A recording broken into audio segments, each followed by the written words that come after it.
This here is another viewer's broken gaming PC, and this one apparently powers on but does not post. And as many of you know by this point, that could mean a number of things is wrong. We could have something as simple as an incompatible BIOS. We could have something as complicated as, I don't know, a dying motherboard, something that's very difficult to troubleshoot and isolate because it connects to so many other components in the rig. We could have a faulty power supply. The graphics card could be kind of out of whack. One thing that does point us, I think, in the right direction, however, is the spec list along with the description. I recently replaced my CPU and motherboard, power supply, and case. Plugged everything in properly, even had my tech-savvy friend look it over. It can't get past the CPU debug light. Replaced the CMOS battery, reseated the CPU, as well as the cables, all for it to still not work. Hoping this will prove to be a good challenge for you. P.S. The RGB for the fans also does not work. So there's your first clue, and this is why we include a description field in the fix or flop form folks use when they show up in videos like these. We want to know what was happening at around the time the system started acting up. So we know one thing for sure, a lot of stuff was swapped. I assume the system was working fine prior to the swap, so what could have happened between then and now that's causing the system to power on but not actually send a signal out? And that's where the spec sheet comes into place. This is another field in that form that we encourage folks to use. Without this context, we're sort of going in blind. This and the description field are extremely important, and if you don't use this part of the form, we're going to ask that you send it if we reach out to you via text or email.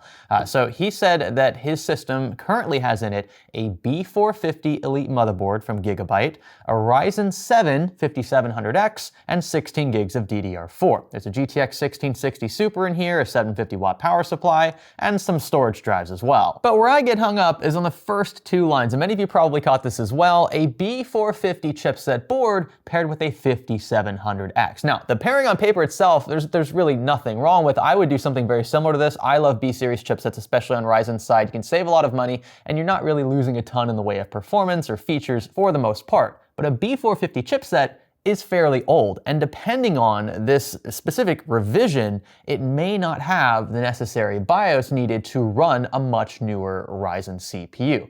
So this is where things get a bit confusing, and I have run into this personally several times. Friends of mine, family members that will run pairings like these and then wonder why their systems don't work. Well, the versatility of Zen, the Zen platform, is sort of a double-edged sword. So not only does it accommodate a ton of different combinations, but it also incorporates a ton of confusion, I would say, because not everything just works out of the box. Ryzen itself has a very weird naming scheme. So the first gen Ryzen CPU lineup started with a 1, right? So the 1600, the 1800X, right? Those were the very first Ryzen CPUs to ever hit the market.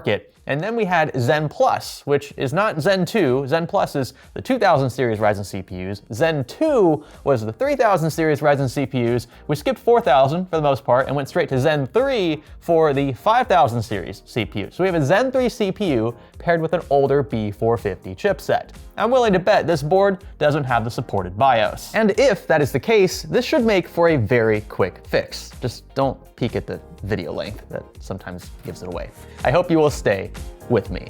This is the Barrel 7 from Geolinet, and it's the perfect solution for those in need of a compact, dual-band travel router. Dubbed the fastest in its class for VPNs on the go, it allows for powerful server and VPN functionality on work trips, holidays, and more. It's literally pocket-sized, so it'll squeeze in just about anywhere, and thanks to the blazing fast Wi-Fi 7 baked in, delivers smooth and secure remote streaming and gaming capabilities. And remote's the key word here. Again, you could set this up, in theory, anywhere in the world and bypass any device limit restrictions, since the Barrel 7 is seen as just one on a main network, so cruise ships, hotels, and others can't lock you down to 1 or 2 devices per internet subscription. This can literally save you money. And that's just one use case. So if you're a frequent traveler or just someone who values uninterrupted gaming on the go, consider the Barrel 7. You can learn more about it and others from Geolinet by clicking the sponsor link below. Hello there, and welcome to Fix or Flop, a playlist where we attempt to fix broken gaming PCs like this one for free. We charge nothing for labor or replacement hardware if it comes to that, and that's thanks to your viewership. Thank you so much for watching. If you know somebody who has a system like this or worse, maybe doesn't power on or again doesn't send a signal to a monitor or it's just acting up in other weird ways, be sure to submit a form linked in this video's description. As long as you can drop the system off in person and pick it back up again, we'll give it a fair shot and we'll try to get to you as soon as possible. We're not going to take too much time here talking much more about the system. I think this is going to be fairly straightforward, though I've been wrong before. One thing I don't want to skip, however, is our attempt to power the system on. There's nothing wrong with doing this, especially if you only have an incompatible BIOS. Essentially, the CPU and other components here aren't going to be able to communicate with each other. So they're just going to idle, even though they're powered up. And I do have a monitor connected to show you that in this case, if it is actually what's happening here, you shouldn't see anything on screen. So there we go, system's powered up. It looks like, yeah, so our case fans, just like the owner said, the case fans aren't lighting up. They are spinning, so that's good. They're at least getting power, but we are not expecting anything on screen here. We'll give it probably 60 seconds or so.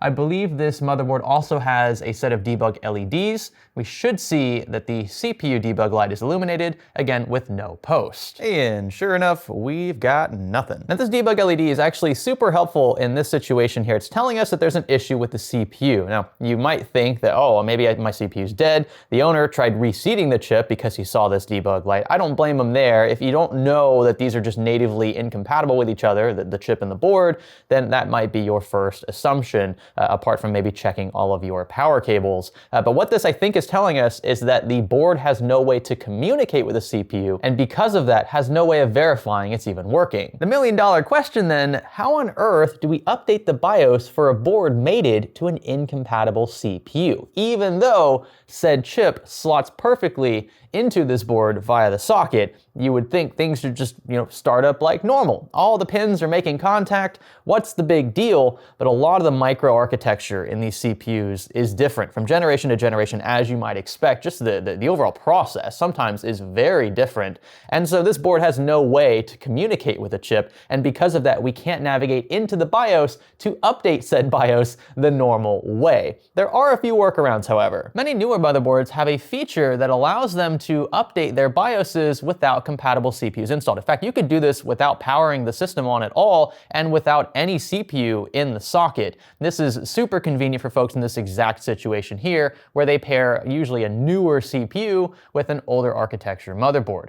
The problem with this board, however, is that we don't have a feature. Now in this case, because it's an Aorus board, it would be called Q-Flash Plus, but Asus calls theirs BIOS Flashback, I believe. MSI sometimes has theirs labeled as M-Flash, but they go by many different names. Unfortunately, it's not standardized, so to the consumer it can be a bit confusing. What you need to know here, however, is that this is not an option with this board. Now, how do I know this? Well, there's no dedicated Q-Flash Plus USB port anywhere at the back of this board. You can use the USB port for really any device, for any data transfer, but there is one specifically also labeled for Q-Flash Plus that we don't have here. And if it did have this feature, you would definitely see one of these probably USB 3 ports labeled specifically for that. So we are devoid of that here. I've also verified on the other side of the board that we don't have a Q-Flash Plus button. You'd also see that probably somewhere back here. You'd have to push it or hold it down for a few seconds to get things going. If you're wondering what on earth I'm talking about, we have a dedicated video on this very topic titled How to Update Your BIOS Without a CPU. I'll have it in a card up here, as well as linked in the video description to get you started, assuming your board supports this feature. And again, I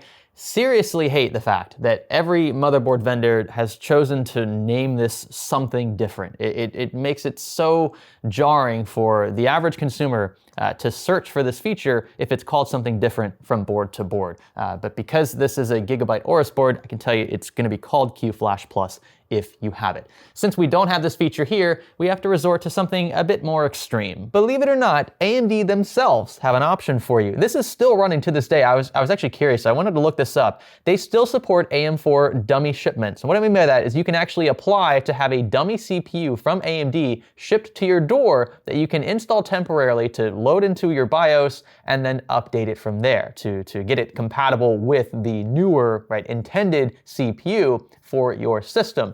I think it's really cool that this is an option, and again, it's sort of a reflection on the versatility of AM4. There's so many different CPU generations, so many different chipsets that are compatible, at least on paper, with these different CPUs, but you do run into problems like this from time to time. And I imagine it's only going to get worse with time, unfortunately, due to the increasing cost of DDR5-based platforms from both Intel and AMD. Now, this process, unfortunately, does have a few hurdles, and it will take some time, admittedly, to receive the dummy CPU to get you up and running. So if you're impatient, I would say the only other option you really have here is to either swap for a compatible board or downgrade your CPU, or just borrow a friend's CPU. Now, over the years, I have been stockpiling CPUs for rainy days like these. I am looking, so that's actually a 1700. Let's look at that. That's a Zen, original Zen CPU there. That might actually work natively. I'm gonna put that to the side in case I don't have anything from the Zen Plus era. Looks like the oldest I have is this 1700. Unfortunately, I don't have any 2000 series chips. I think the chances of this working with our B450 board are higher because this is actually older. This predates the chipset, which means the chipset itself, especially in its current state, has a higher likelihood of supporting this, since at this time, they weren't actually removing support for other CPUs when that came out. Now, B550 boards, some of them actually have BIOS revisions that strip support for very old, like especially like 2200Gs and stuff. And so you want to be careful about what is supported and what isn't, and what along the way was removed, especially if the board is still in circulation and still receiving frequent updates. And that's because they can't squeeze a ton of support into a BIOS chip that's relatively small. So let's give the 1700 a shot and see if we get a post. Now, another curious thing, you can see we're on the B450 Aorus Elite product page. This is the owner's motherboard, and they're actually advertising native support for Ryzen 5000 series CPUs, actually all the way through the product lineup. So that's really cool. What I think is the issue, however, is that this is the most up-to-date version of this board, which still might be in circulation. However, when this board first came out, obviously Ryzen 3000, 4000, and 5000 series CPUs didn't exist. So there's no way that BIOS support for these existed when this board was first put out. And that's what I imagine we have with the owner's board. It's probably an older revision that didn't natively support these, so it didn't already have a late BIOS revision. Huh, that's weird. Usually I can just hold this power button down and the system will turn off after a few seconds. That is not happening right now, but I did use it to power the system on. It's kind of strange. I set up this entire video's foundation on the premise that we had an incompatible BIOS just based on the combination of hardware, but I could be wrong. And if we do have a defective chip, well, that would be quite the eureka moment. The good thing is this being a new chip, since it was, well, I think it's new, I'm not sure. He might have received it secondhand from somebody, but it's new to him. He may be able to get his money back if it is defective. Or maybe I'll just replace the chip for him to get him up and running sooner, and then I'll try to go through the RMA process myself. Let's get this fan out of here. We need to remove this tower cooler from Cooler Master in order to swap out these CPUs. You can also use this time to verify that things are mounted properly. I'm just gonna give this a little twist because it's pretty stuck onto that CPU. There we go. So we do have thermal paste, and yep, looks like this is a Ryzen 7 5700X. I've given the IHS a bit of a scrubbing. You can see there's a couple dents, a couple nicks and scratches in the IHS itself, but nothing too alarming so far. Now, along the back, which I haven't really done anything to yet, you can see we actually have a bit of thermal paste spillover. Typically this is not an issue, especially if it's not electrically conductive, and most stuff like this isn't, but I do see some of it running off into the undersides of these pins. That very well could actually affect contact between the CPU and the inners of the socket. So it's possible that this might actually be the cause and not something BIOS related. That said, I'm still going to throw in the 1700X just to see if we get a post there. At the very least, we should be able to load into the BIOS to see what revision we are currently on, which should explain everything else. Now, if we get a post, that won't necessarily tell us that the native chip is incompatible from a BIOS perspective. It could actually have some sort of physical defect or something. And so I don't want you to get too excited if this does load up. I'm also going to keep an eye on the CPU debug light to see if that toggles away. It very well should, based on advertising I've seen on Gigabyte's own product page for this board, but it's not so far. So far it's still on the CPU light. and I'm not sure why. I don't think this 1700X is dead. No way, it's his motherboard. Was it seriously, was it the 24 pin? Is that thing just not all the way inserted? I heard a click. When you hear a click, that means something wasn't seated prior and is now. Let's try this one more time. There's no way that was all. I'm gonna feel so stupid if that was the case. That 24 pin looked seated. It was sitting flush, but, and it's possible that it was still making contact with the pins inside, even though it wasn't actually clicked into place. Sometimes transport can do these things as well, so you have to be cautious when a system like this is in any sort of car, heavy traffic, lots of sharp left and right hand turns that can knock things loose. Typically not like your heavier duty connectors, but I've seen some strange things. This CPU debug light is still on. Okay, so it wasn't that. Wow. This is not turning into the video I thought it would. I thought this would be only a few minutes long. Right, okay, we're gonna have to take a different approach to this. And I'm glad I checked this. I pulled off our temporary cooler to see if the CPU was getting hot, and it's pretty mild. There's a tiny bit of power, it feels like, running through it.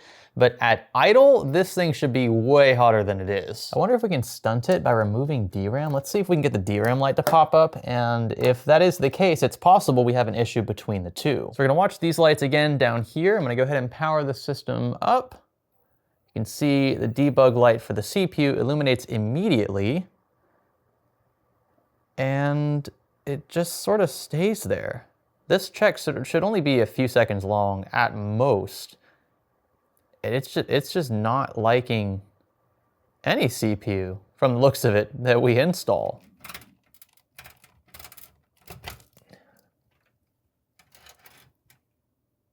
Oh.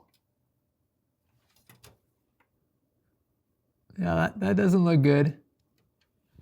Okay, I staged this scene. I actually came across this off camera while I was removing our 24 pin. I was getting ready to test the power supply separately with our inline tester, and noticed that a few SMDs, or one at the very least, is missing. I'm usually pretty bad at noticing stuff like this, so I've just got lucky, I guess. But you can see right here in the center, I'm just going handheld here, this looks like it should have been like a capacitor or a diode, and it is missing. And the reason why I can tell it's missing and not just blank from the factory is because we have torn solder joints right here on the top, and yeah, so it looks like it probably would have been one of these.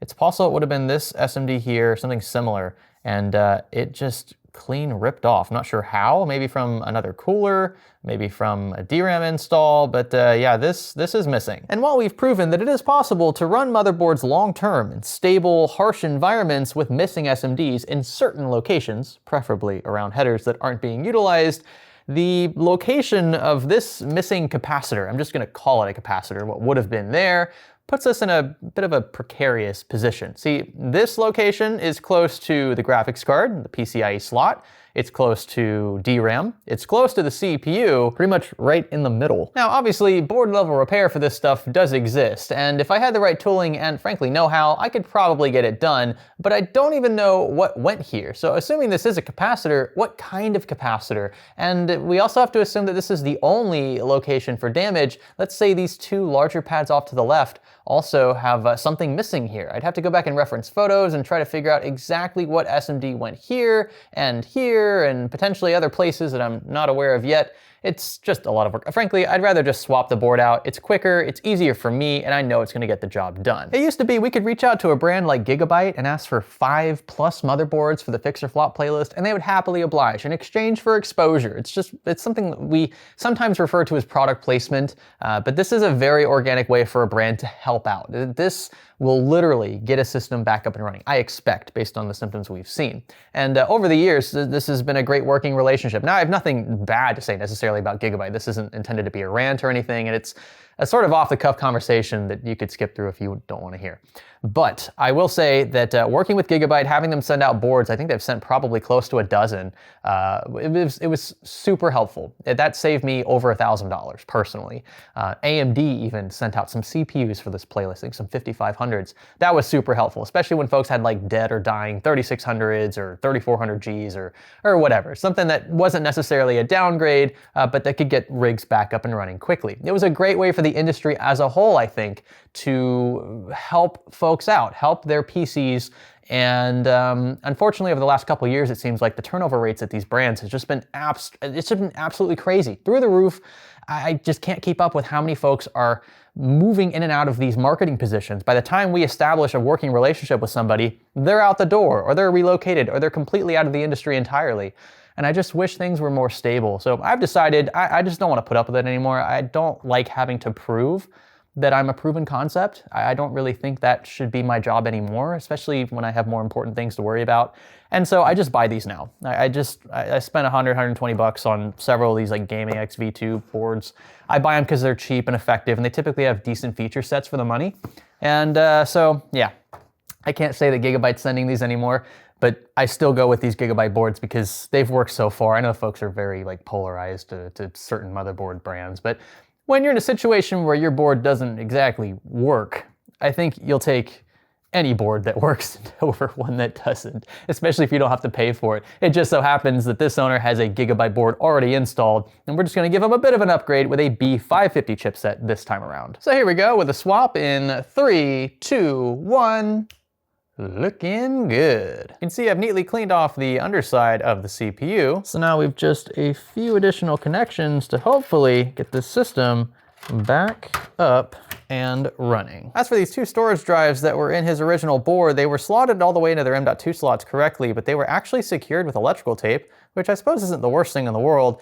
You could tell the owner was missing the original screws and standoffs since this board was purchased secondhand. I'm gonna try to pull this off without taking the covers off of each, and then our new board does have proper mounting gear. Ooh, just noticed a bit of damage on this ADATA M.2 as well. You can see the golden fingers in the upper left-hand side are a bit chipped away. Same goes for the underside there. I think we're still getting good contact, but this is something else I'm gonna point out to the owner. It doesn't look like this is a new drive. But on the contrary, this 1660 Ti does look to be in very good shape. Now there is a bit of scuffing here on the, this would be the back plate, but it's not the end of the world. It's a used card. Most important things from what I can see, these golden fingers look to be intact up top. Same goes for underneath. And another failure point, ports also look to be good. And just like that, CP cooler's reinstalled. I think everything's hooked up except for maybe some RGB stuff. I haven't wired up this CP fan here, so that one's probably gonna stay off, but it should still spin. I think we're ready for another attempt at a post. It is a mess right now, but I do not want to clean just yet, because if we still have issues, well, it's just gonna get messy all over again. I don't want to jump the gun on anything. Just gonna close up this little bracket that covers the PCIe slots. Alrighty, we need our HDMI cable reconnected. We've already got power. Let's give it another go. Alrighty, case fans are still off. That's interesting. I'll have to check that. I was under the assumption the old board was keeping them off, but even with our new board, they are still unlit. It's just strange. I think it's power cycling because it's training memory. This is pretty much the first time this system's ever actually booted up successfully, I hope. So it's gonna have to do a bit of training and configuring to get things set up properly. Also, this board should work natively with our 5700X because the box says it does. You're just waiting for that splash page. Come on. Any second now. A few moments later. Oh boy, this is not good. Something suspicious is going on because these modules are not lighting up, and they definitely should be. In fact, I don't even recall if they were lighting up the first time around with the original board. They are fully seated, so that's not the concern. And I noticed something else. Let's see if I can replicate this. I'm gonna power it back on, and oh, they do light up. Did they just stop working after a set amount of time? That's weird. Of course, when I try to replicate this, it decides to Okay, now there we go. Right, so it like power cycles and then they stay off. So that's what's happening. Okay, I was starting to get very confused there. What on earth is going on? Never seen that before. It's almost like power's being cut after the cycle to these DIMMs. What could be causing that? Okay, so watch this. I don't want to repeat this too many times if what I think is happening is happening. I'm going to power this on. Watch the graphics card. So it's powered on. It's lit up. And is it going to do it? Look at that flickering. See that? That's not, I've never seen that before. That's not supposed to happen.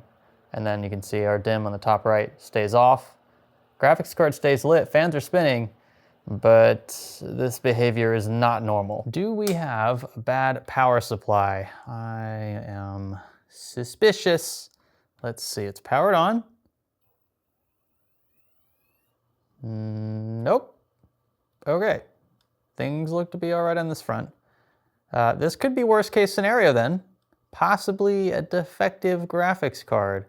Boy, oh boy. This owner bought a bunch of used stuff and I feel like he was kind of sort of screwed over. I'm willing to bet that if I throw in this GT 1030, we're gonna get a picture out. I think his 1660 Ti is defective as much as it pains me to say.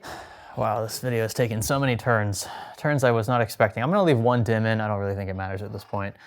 And see what happens. HDMI to 1030.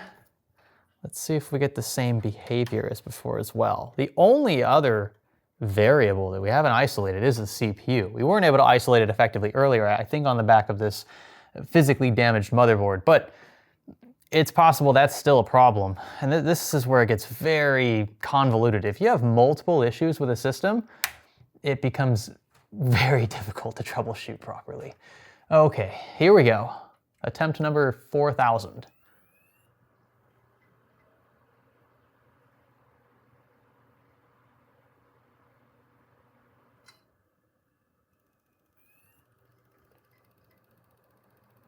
It's doing it again. And I hear this weird clicking here in the... I hear this clicking in the power supply like it's trying to reset itself or something.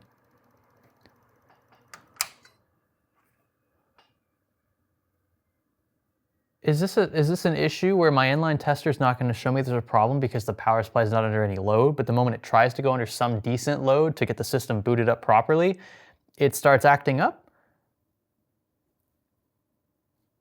I'm honestly just spitballing at this point. I really have no clear path to get this one fixed. I'm just swapping things, hoping that something's going to stick. I guess his card's fine. We have the exact same symptom with or without his card installed, so that's probably a good sign for the 1660 Ti. I don't think this behavior is CPU related. It's very odd. It always power cycles once, just once, not twice, not 3 times, just one time, and after it does, DRAM lights cut out, and I hear this strange clicking sound from the power supply, which actually I heard previously as well. I didn't think much of it. I probably should have, but because our inline tester showed no issues, I just assumed I could keep it in. I think that's what I'm going to replace next. It's either that or the CPU. And now I'm starting to wonder if this damaged motherboard over here is actually an issue or not. Maybe this board does run clean enough despite it missing an SMD or two. And that might have been why it was sold as working. The owner actually sent me the original eBay listing, and you can see in this photo here, straight from said listing, that this damage was on the board prior to the sale. So either the owner before this owner didn't know about it or knew it was there and didn't disclose it and sold it as working anyway because he didn't see a problem with it. I'm not really sure what to think of that. We're gonna get to the bottom of it later in this video. For now though, I still wanna figure out what the heck is holding up this rig, because at the end of the day, this is the most important part. And I think I'm just probably gonna let him keep the B550 board anyway. I think it makes more sense with the 5700X. And even if that damage isn't showing any signs or symptoms now, it is possible that could rear its ugly head down the line. So I think just, for everyone to sleep well at night, we're just gonna stick with this replacement board. So that's definitely staying. What else could be to blame? Power supply, CPU, place your bets. The power supply is probably the more dangerous of the two, given it does distribute power to pretty much every major component in the rig, so I'd prefer to swap this out first and see if that fixes it. This is a Pure Power 12M from Be Quiet. You guys know the routine by this point. These are tried and true units with fantastic warranties, 80+ gold efficiency. I don't want to get ahead of myself because I'm not sure this is actually going to be thrown into the rig, but we certainly are going to try to power it up with it to see if that symptom remains. Now it's getting extremely messy, but as long as it does what it needs to do, right? We'll clean it up later. Let's try with that replacement power supply. I think it's on. 3, 2, 1. It's on now. 3, 2, 1.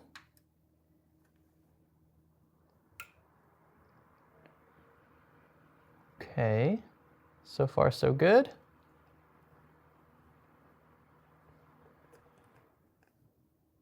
Whoa, more flickering. Did you see it?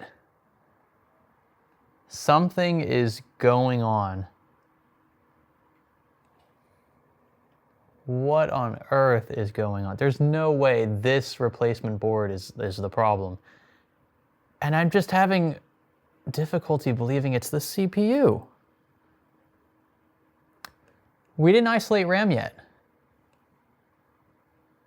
We didn't isolate DDR4. I still have one of his DIMMs in here. I haven't tried one of my known working ones. I don't know how I forgot about that. Surely my luck isn't this bad. In this economy, there's no way that we've run into yet another defective kit of DDR4. I have an almost exact match here, although these are red. I'm gonna swap these in and see if we get that post, finally. Attempt number 46,822. Let's give it a go.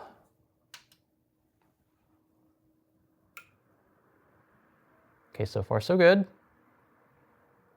Ooh. No way. It's gonna post now. I can hear the blood of the system pumping. It's moving efficiently, the brain's kicking in. Oh yeah. Yeah, this is gonna post. Unbelievable. DRAM, I overlooked it again. How, look at that. How on earth do we manage to have this much bad luck in this series all at once? The moment DDR4 and 5 prices, especially, skyrocket, we end up with several systems, not in a row, but in the same season, that have defective DIMMs.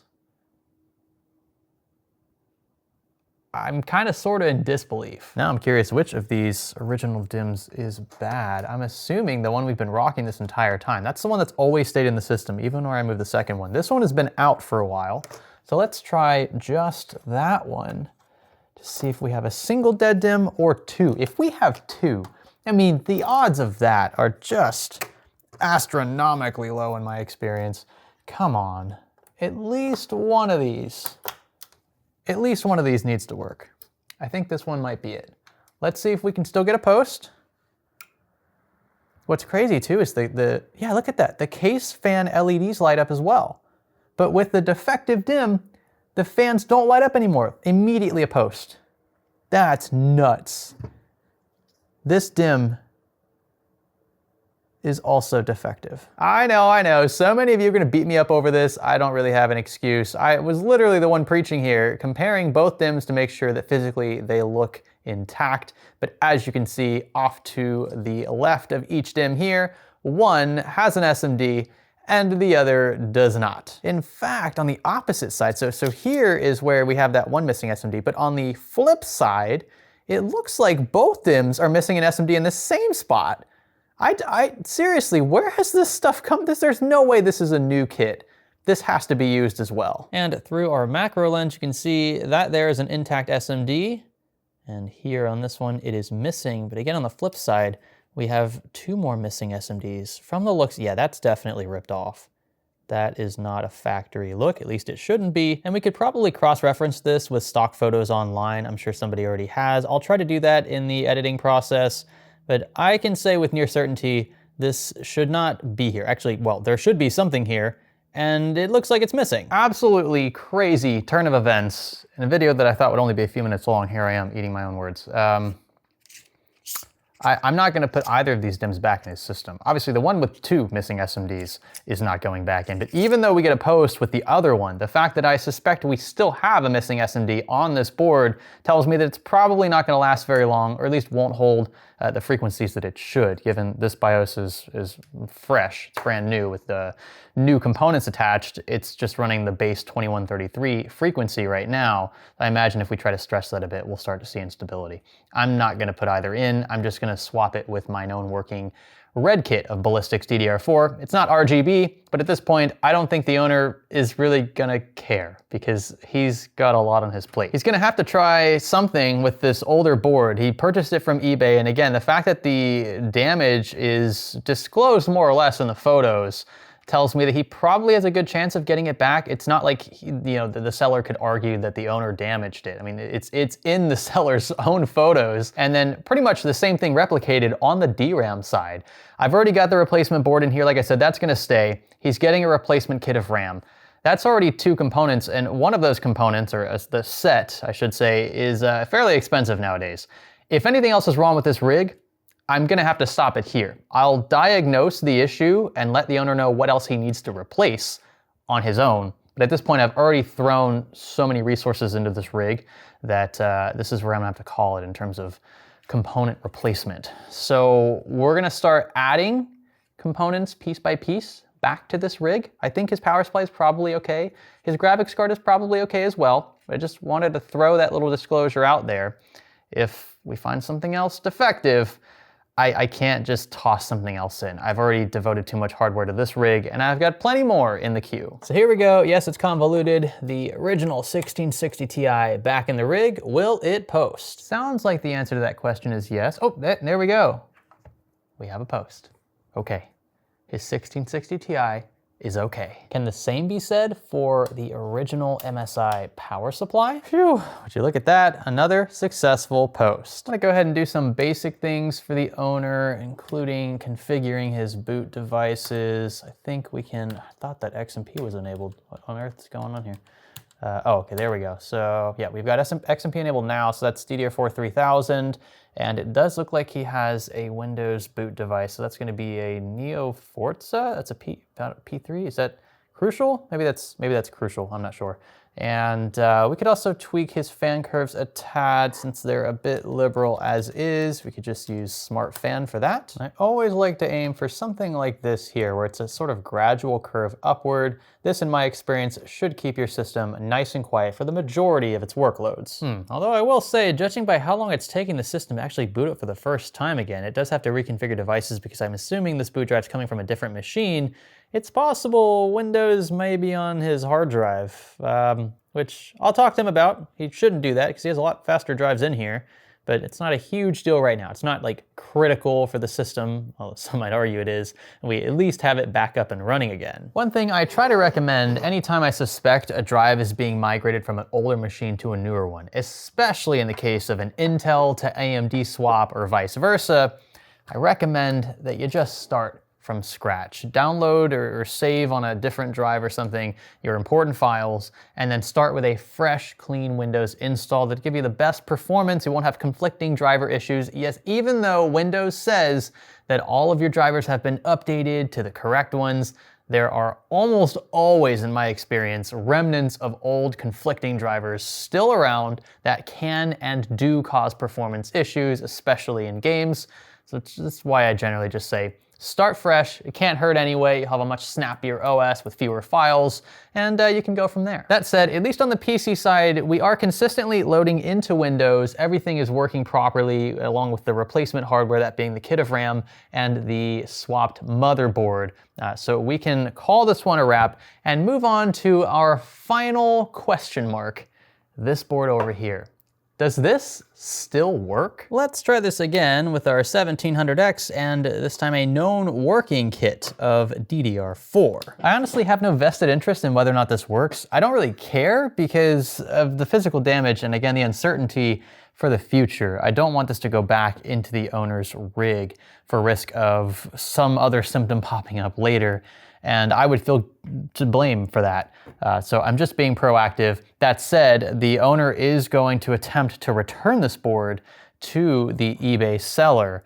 Even if it works, I would argue that he still probably should attempt to return it. Now, you could make the case that the buyer should have seen this, or, you know, it was disclosed in the photos, but unless it was also mentioned in the description, I don't think that like a photo, especially zoomed out, that the owner had to like zoom way in on to see small details for.